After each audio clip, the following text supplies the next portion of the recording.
Hi, this is video number 5 of places where the Coomera connector, if it's built, if second M1 is built, the places would disappear. So today I'm with Lachlan in the surrounds, and we actually are standing where, it's the blocks that used to be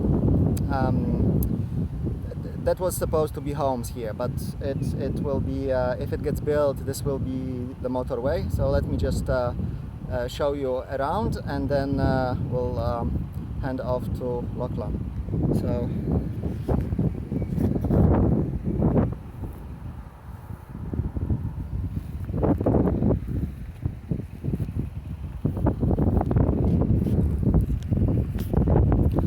So yeah, g'day guys. As Tom explained, I'm Lockie. I'm a resident here at the surrounds. I've been here for 2 years now. When we first came here, we were under the pretense that we're going to be surrounded by parklands and walking tracks, and as you can see now, that's not the case.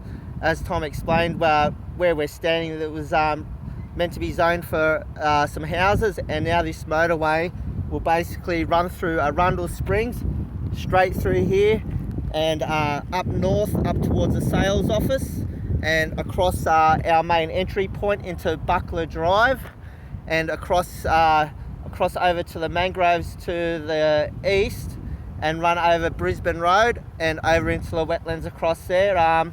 So most of the residents here are now fully aware of what's happening. The developers have now put that in their clause, and but previously it wasn't. I don't think that they actually knew themselves. As you can see, that they did have this land for sale, and now the government has basically repossessed that land for their purpose of the Coomera connector.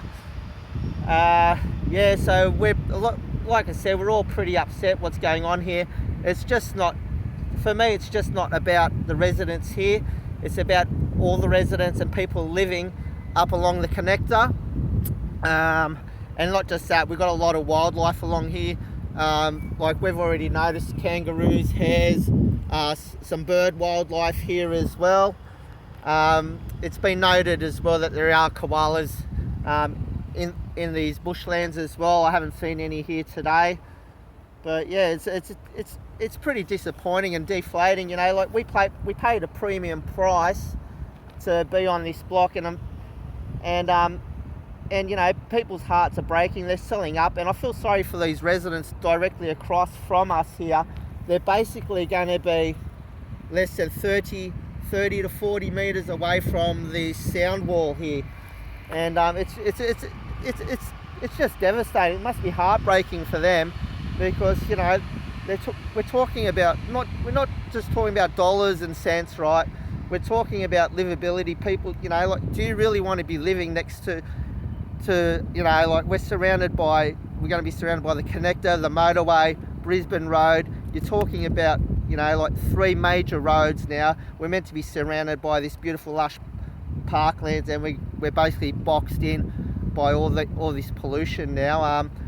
For me, myself personally, like, it does mean a lot to me, but I grew up in Sydney. I grew up along flight paths next to major trucking routes, and that was my choice, right? And when I chose this place here, I chose it for my daughter, right? My daughter's only young. She doesn't get to make those choices, and I bought this place for her, and the reason why I'm fighting this is pretty much for her, Like I don't want to leave a legacy behind where she is surrounded by pollution. So yeah, that's pretty much my story, guys. So yeah, thanks for listening, and I'll turn you back over to Tom. Thanks, Lachlan.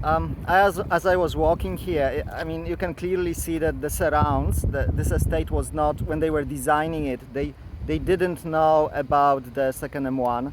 There's a road that to get to the estate, that road will have to be ripped out, or this is like, this was not, at the time when this was subdivided, designed, built, nobody was aware of second M1. All right, that's all for today. Hopefully, you know, other people will want to share their stories from other places. Thank you. Bye.